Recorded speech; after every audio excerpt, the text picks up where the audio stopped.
श्री सद्गुरु महाराज की जय। महर्षि हरिनंदन परमहंस जी महाराज का प्रवचन। गुरु सर्व समर्थ होते हैं। मंचासीन श्रद्धेय महात्मागण, धर्मानुरागी सज्जनवृंद, आदरणीय माताओं तथा भक्तिमती बहनों, अपना परम कल्याण जिससे होगा वह ज्ञान, वह युक्ति संत लोग बतलाते हैं। संतों का ज्ञान ही विशेष कल्याणकारी है, मोक्षदायक है। गोस्वामी तुलसीदास जी महाराज ने कहा है, ज्ञान मोक्ष प्रद वेद बखाना। संतों का ज्ञान अगाध समुद्र की तरह है। उनके संपूर्ण ज्ञान को व्यक्त कर पानी भी संभव, उनके संपूर्ण ज्ञान को व्यक्त कर पाना भी संभव नहीं है। जैसे कोई प्यासा व्यक्ति कुएं से पानी निकालता है और अपनी प्यास बुझाता है, उसके पानी निकालने से कुएं का जल समाप्त नहीं होता, वह वैसा ही बना रहता है। ठीक उसी तरह से हम लोग सत्संग में संतों के अगाध ज्ञान समुद्र से थोड़ा थोड़ा ज्ञान लेकर उसी का अनुस्मरण करते हैं, उसी से प्रेरणा पाते हैं, अपने कर्तव्य को जानते हैं। उसके अनुस्मरण से हमें यह ज्ञात होता है कि जिस शरीर को हमने बहुत आराम से रखा है, जिसके सुख के लिए इसे बहुत तरह के उपाय करते हैं, जिसके सुख के लिए हम बहुत तरह के उपाय करते हैं, वह कैसा है। यह शरीर हमेशा रहने वाला नहीं है, लेकिन है यह बहुत काम का। इसी शरीर से हम अपना परम कल्याण कर सकते हैं, लेकिन अभी हम कल्याण की हालत में नहीं है। अभी हमारी हालत वैसी ही है जैसे कोई कैद खाने में रहता है। हम इस शरीर और संसार के बंदी गृह में एक कैदी की दशा में हैं। शरीर और संसार दोनों को संतों ने कैद खाना कहा है। कैद खाने में किसी को सुख नहीं मिलता। कोई अल्पकाल के लिए भी कैद खाने में जाए तो उसे सुख नहीं होता, बहुत कष्ट होता है। लेकिन उसी जेल में रहते रहते कैदी जब अभ्यस्त हो जाते हैं, तब उस कैद में उन्हें बहुत कष्ट मालूम नहीं होता। संत लोग कहते हैं कि तुम शरीर और संसार के कैद खाने में पड़े हुए हो और इसके इतने अभ्यस्त हो गए हो कि अब तुम्हें यह कैद खाना ही सुखदायी मालूम पड़ने लगा है। लेकिन तुम्हें यह कितना भी सुखदायी मालूम पड़े, आखिरकार है तो यह जेल खाना ही। तुम इसी में मग्न हो। इस जेल खाने से छूटने का कोई प्रयत्न भी नहीं करते। संसार में शरीर धारण करके आना दो तरह से होता है, एक बंधन में बंधकर और दूसरे बंधन मुक्त होकर। संत लोग अपनी इच्छा से मानव कल्याण के लिए बंधन मुक्त होकर आते हैं। जीव हित आप ही आवे। जैसे जेल के अधिकारी जेल के अंदर अपनी इच्छा से प्रवेश करते हैं और अपनी ही इच्छा से बाहर निकल जाते हैं, उन पर कोई पाबंदी नहीं होती, बंधन नहीं होता। लेकिन कैदी को यह सुविधा प्राप्त नहीं होती, वह बंधन में है, अपनी इच्छा से बाहर आ जा नहीं सकता। संसार में आए हुए जीव की ऐसी ही स्थिति है। परवश जीव स्ववश भगवंता, जीव अनेक एक श्रीकंता। जीव परवश है, बंधन में पड़ा हुआ है। इसी बंधन में पड़कर यह आवागमन के चक्र में घूमता रहता है। स्ववश एकमात्र परमात्मा है। उस परमात्मा को जो प्राप्त कर लेते हैं, उनका जो साक्षात्कार कर लेते हैं, वे महापुरुष संत होते हैं। वे बंधन मुक्त होकर जीव के कल्याण का मार्ग बताने के लिए स्वयं आते हैं। ये जीव को बंधन से मुक्ति पाने का उपाय बताने आते हैं। वे संसार चक्र से हमें छुड़ाने के लिए स्वेच्छा से बारंबार आते हैं। हमारे सद्गुरुदेव ने कहा, मेरी शरण में जो लोग आ चुके हैं, वे जब तक स्वयं इस भव पाश से निकलने में समर्थ नहीं हो जाएंगे, तब तक मैं बारंबार आता ही रहूंगा। संत और भगवंत शरणागत को त्याग नहीं देते। वे शरणागत को बीच राह में ही नहीं छोड़ देते, उसे स्वयं समर्थ बनने तक वे सहारा देते रहते हैं। गुरु सर्वसमर्थ होते हैं। वे अनेक रूप धारण करके अपनी शक्ति दूसरों को देकर अथवा अपने शिष्यों को अधिकृत करके भक्तों का उद्धार और कल्याण करते हैं। सिखों के 9वें गुरु थे गुरु तेग बहादुर। उनके एक व्यापारी शिष्य थे जो समुद्री जहाज से विदेश गए हुए थे। जब वे बहुत सारा धन और कीमती द्रव्याभूषण आदि जहाज पर लाद कर वापस आ रहे थे तो अचानक समुद्र में तूफान उठा। जहाज पर नियंत्रण घटने लगा और शीघ्र ही ऐसा लगने लगा कि यह अगाध समुद्र जहाज को निगल जाएगा। संकट की इस घड़ी में उन्होंने अपने गुरु महाराज को याद किया। उन्होंने प्रार्थना की कि हे गुरु महाराज, अब आप ही रक्षा करने वाले हैं, किसी प्रकार मेरी रक्षा कीजिए। सकुशल घर पहुंच गया तो आपके दर्शन करूंगा और श्री चरणों में 500 असरफियां अर्पित करूंगा। लगता है गुरु महाराज ने उनकी प्रार्थना सुन ली। जल्द ही समुद्र शांत हो गया और वे सकुशल अपने घर पहुंच गए। घर पहुंचते ही उनको जानकारी मिली कि गुरु महाराज ने शरीर त्याग दिया है। वे दुखी हुए और सोचने लगे कि गुरु महाराज ने अवश्य ही शरीर त्यागने के पूर्व अपनी शक्ति किसी शिष्य को दी होगी अथवा अपनी जगह पर किसी सुपात्र को मनोनीत किया होगा। मैं उन्हीं के श्री चरणों में असरफियां अर्पित कर दूंगा। लेकिन जब उन्हें पता चला कि गुरु महाराज के उत्तराधिकारी के 21 दावेदार हैं तो उन्हें आश्चर्य हुआ। सोचने लगे अब क्या करूं। उत्तराधिकार की पात्रता तो किसी एक शिष्य में ही होगी, लेकिन उनकी खोज कैसे करूं। बहुत विचार करने पर भी जब उन्हें कुछ न सूझा तो तय किया कि क्यों न मैं 5-5 असरफियां सभी स्वयंभू आचार्यों के चरणों पर रख दूं।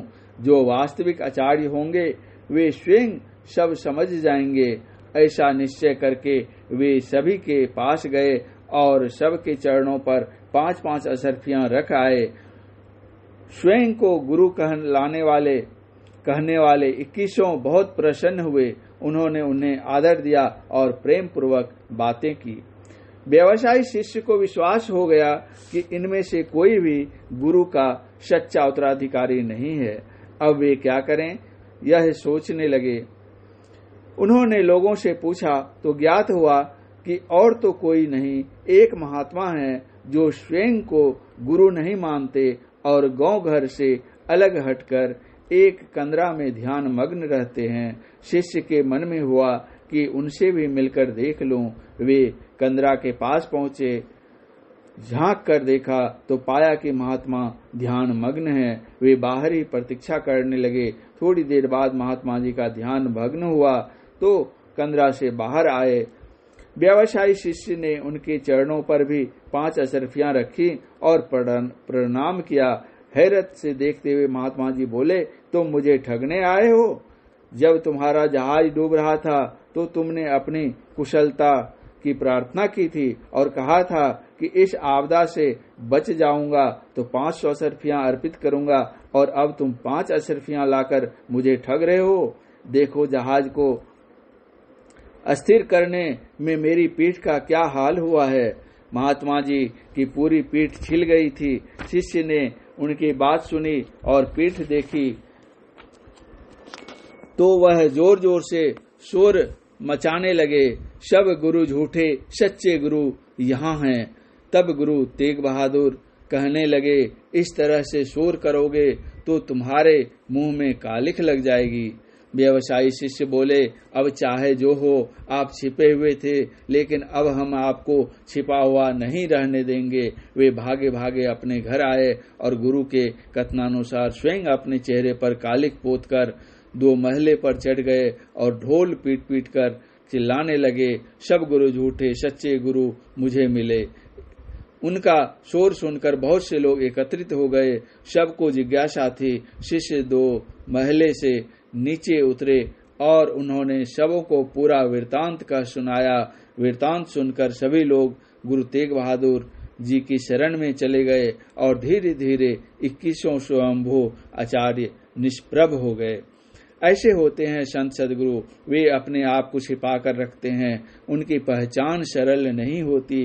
वे अपनी इच्छा से अपनी शक्ति का प्रयोग करते हैं अथवा अपने किसी प्रिय पात्र को शक्ति संपन्न बना देते हैं और समय समय पर संकटों से उबारने के लिए स्वयं भी आते हैं। उनकी पहचान तो तब होती है जब साधकों की को अंतर्दृष्टि प्राप्त हो जाती है। साधना में पूर्ण हो जाने पर आत्मदृष्टि प्राप्त हो जाती है। वे जन्म जन्मांतर की लीलाओं को स्पष्ट देखने लग जाते हैं। संत सदगुरु हमें इसी जन्म में नहीं, पिछले कई कई जन्मों से इस पथ पर अग्रसर होने की प्रेरणा देते आ रहे हैं। आवागमन के चक्र में पड़े पड़े हमने न जाने कितनी योनियों में भ्रमण किया है। कीट पतंग सांप बिच्छू कीड़े मकोड़े क्या क्या बन चुके हैं। इस जन्म में हमें मनुष्य शरीर प्राप्त हुआ है और साधन भजन करते हुए अब हमारी क्या स्थिति है। यह सब गुरु महाराज की ही कृपा है कि एक अपात्र को अपनी शरण में लेकर उन्होंने क्या से क्या बना डाला। दरअसल हम गुरु के उपकार को ठीक ठीक नहीं जान सकते। ठीक वैसे ही जैसे छोटा सा बालक अपनी माता के उपकार को नहीं जानता, वह नहीं जानता कि माता ने उसके लिए कितनी पीड़ा सही है, कितनी सेवा की है। लेकिन जब वही बालक बड़ा होता है तो वह माता के उपकार को जानने समझने लगता है। लेकिन यह जानकर भी अपनी माता की सेवा करने वाले बहुत कम सौभाग्यशाली पुत्र होते हैं। राजा बिंबिसार के पुत्र थे अजात शत्रु। जवान होते ही अजात शत्रु ने तत्काल स्वयं राजा बनने के लिए अपने पिता को निर्जन एकांत स्थान में नजरबंद कर दिया। वहां उनके रहने सोने खाने पीने की समुचित व्यवस्था भी नहीं की थी।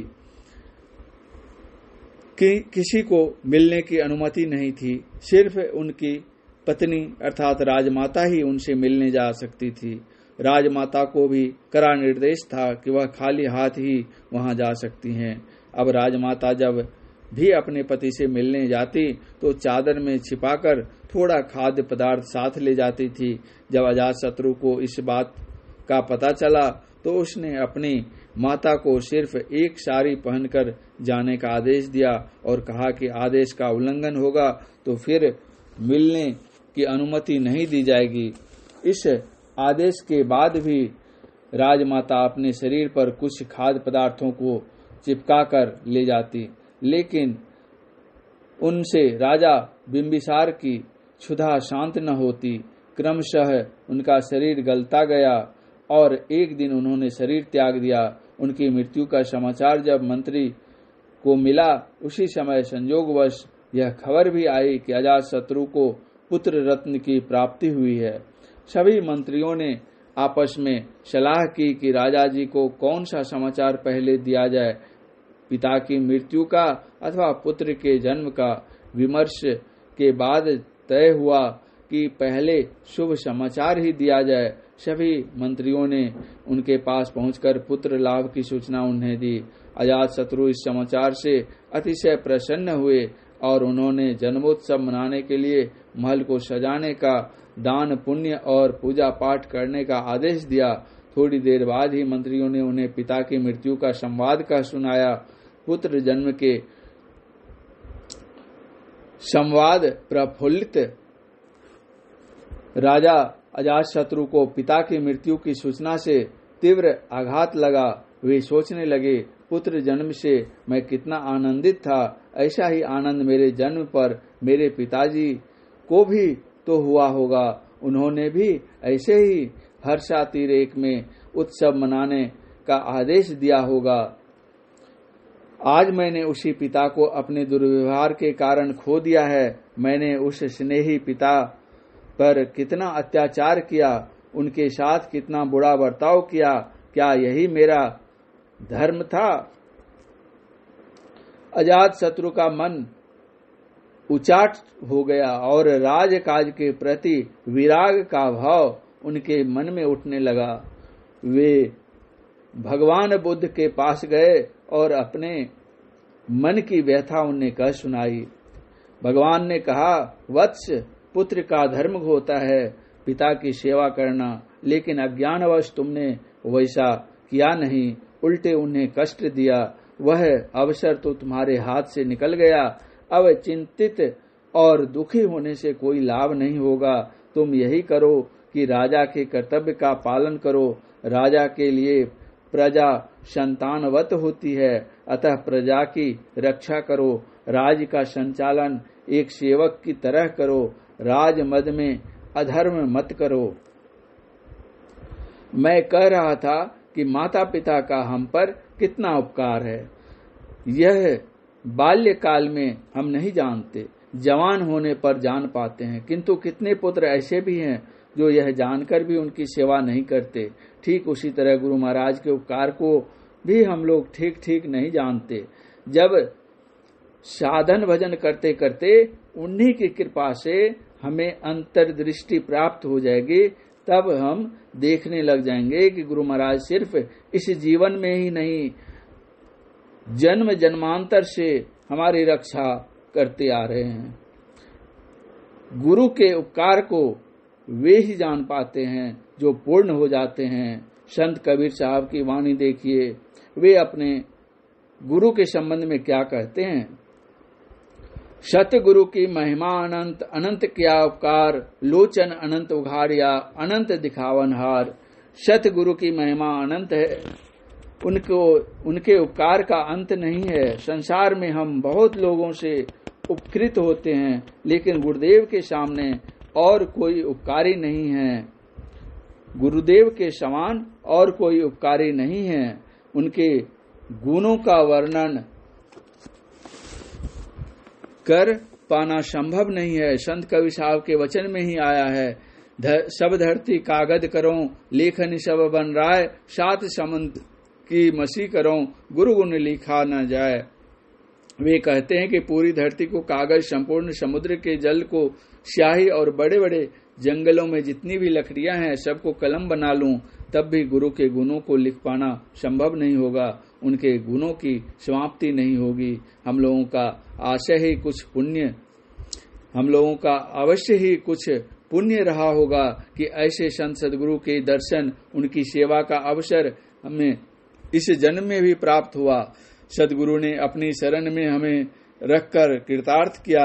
नहीं तो संसार में कितने लोग हैं, बगल में ही सत्संग होता रहता है और वे अपने में ही मग्न ताश खेलते हैं, खेल तमाशा देखते हैं। सत्संग में सभी आवें, मनोयोग पूर्वक सत्संग सुने, ऐसा नहीं होता। आप सभी लोग सत्संग में आए हैं और सत्संग वचन सुन रहे हैं, गुरु महाराज के ज्ञान का श्रवण कर रहे हैं। यह अवश्य ही आपका पहले का संस्कार है।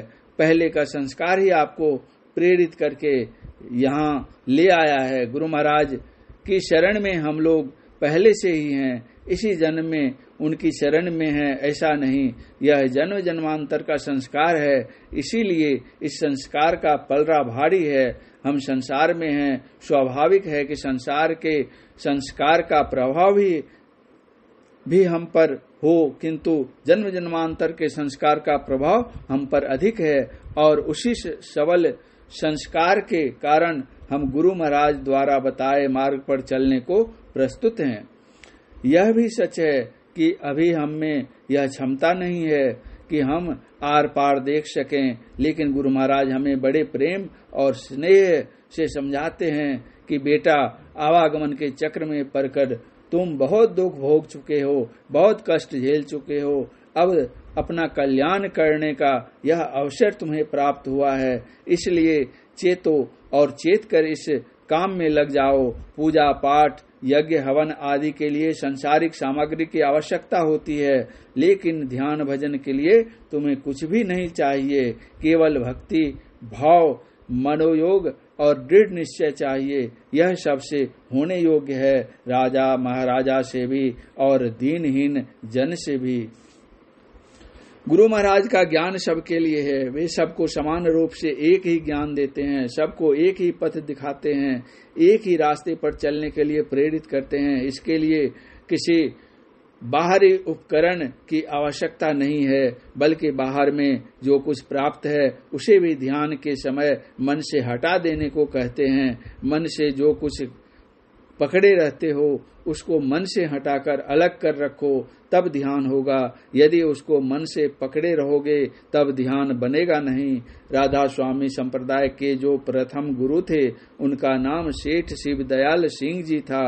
उनके बारे में कहा जाता है कि वे ऐसे संत थे जो सादे वेश में रहते थे। उनके बाद भी इस संप्रदाय में जितने संत हुए सभी ने उन्हीं का अनुसरण करते हुए सादा वेश ही धारण किया। सेठ शिव दयाल जी के शिष्य राय बहादुर शालिग्राम साहब हुए। वे बहुत ऊंचे पद पर थे, पोस्ट मास्टर जनरल थे। अंग्रेजों के जमाने में उन्हें राय बहादुर की उपाधि प्राप्त हुई थी। उनके बारे में कहा जाता है कि वे गृहस्थ थे, स्त्री पुत्रादि से उनका घर परिपूर्ण था। फिर भी वे बहुत बड़े ज्ञानी संत हुए। वे घर में रहते थे, सारा गृह कार्य करते थे, लेकिन अलिप्त भाव से। एक बार वे एक सत्संग में बैठे हुए थे। उनका पुत्र पहले से ही बीमार था। घर से खबर आई कि बेटे की हालत अच्छी नहीं है। राय बहादुर जी ने कहा, अच्छा भाई, जो दवा चल रही थी अगर उससे लाभ नहीं है तो किसी दूसरे डॉक्टर को बुलाकर दिखा दो। इतना कहकर वे सत्संग में पुनः रम गए।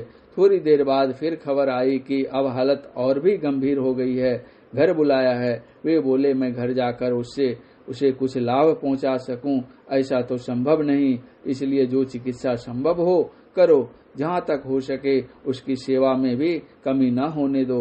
यह कहकर उन्होंने आगंतुक को भेज दिया। सत्संग का कार्यक्रम चलता रहा और वे उसमें विराजमान रहे। थोड़ा ही समय बीता था कि खबर आई कि उनके पुत्र ने शरीर त्याग दिया है। राय बहादुर जी ने खबर सुनी और बोले, अच्छा, यह तो संसार का नियम है, जो उगए सो अथवय, जामे सो मरी जाए, जो चुनिए सो ढई पड़े, फूले सो कुम्हलाए। यह तो संसार का नियम है, जो उगता है वह अस्त होता ही है, फूल खिलता है तो मुरझाकर गिर भी जाता है, अच्छे से अच्छा भवन बनता है, वह भी सब दिन नहीं रहता। जिसने जन्म लिया है उसकी मृत्यु निश्चित है। उस बालक का दाह संस्कार अच्छी तरह कर दो, वह स्वयं उठे नहीं। वे कितने अलिप्त थे। ऐसी स्थिति सहज ही प्राप्त नहीं होती। योग साधन ध्यान भजन करते करते जब साधक आत्मदर्शी हो जाते हैं तब शरीर का ज्ञान नहीं रहता। वे शरीर भाव में नहीं, आत्म भाव में सबको देखने लगते हैं। वे जानते हैं कि आत्मा अजर है, अमर है, वे किसके लिए रोएंगे। यह स्थिति तो बहुत बाद की है, जो संत लोगों को ही प्राप्त होती है। इसीलिए संत लोग हमें समझाते हैं कि घर परिवार में रहो, स्त्री पुत्रादि के साथ रहो, घर संसार के सारे कार्य करो, लेकिन सबसे अलिप्त रहो, अनासक्त होकर रहो। फल क्या होगा? अनासक्त भाव में रहने पर ध्यान भजन में से मन भागेगा नहीं, वह एकाग्र होकर ध्यान भजन में लगा रहेगा। यही ध्यान भजन हमें क्रमशः ऊपर उठा ले जाएगा और होते होते इस जन्म में नहीं तो किसी न किसी जन्म में हमें अवश्य मुक्ति दिला देगा। हमारे सद्गुरुदेव ने सबके लिए कल्याण का यही मार्ग बताया है। हम सभी आश्वस्त रहें कि इस मार्ग पर चलने में हमारा परम कल्याण है। संत मत के वर्तमान आचार्य पूज्यपाद महर्षि हरिनंदन परमहंस जी महाराज का यह प्रवचन ग्राम हसनपुर, धनतोला, पंचायत कनखुदिया, जिला अररिया में दिनांक 20 फरवरी 2010 ईस्वी को प्रातःकालीन सत्संग के शुभ अवसर पर हुआ था। श्री सद्गुरु महाराज की जय।